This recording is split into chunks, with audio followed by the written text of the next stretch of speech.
Action News investigators have confirmed that the Michigan Judicial Tenure Commission is looking into misconduct complaints against Inkster Chief Judge Syliva James.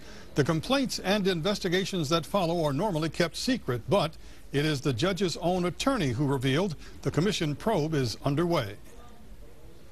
I am representing Judge James regarding the request for investigation that was authorized by the Michigan Judicial Tenure Commission back in the end of May. But in the time that Thomas has spent with his client, he has come quickly to this conclusion. She has done nothing wrong. She's been treated unfairly by the system. It was the Inkster City Council, through its attorney David Jones, who had expressed concerns last year over James's decision to close court bank accounts after they sought to put the names of the city manager and treasurer on those accounts to monitor how court funds were being spent.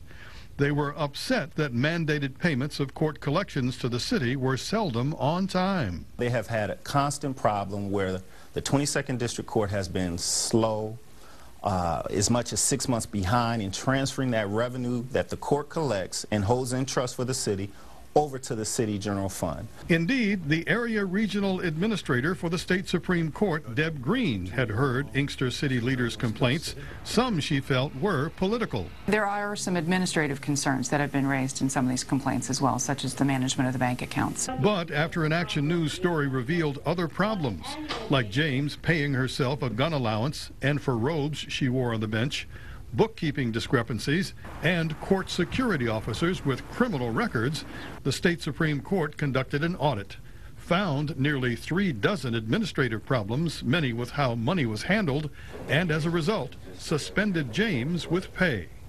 Attorney Thomas says the action was not fair to Judge James.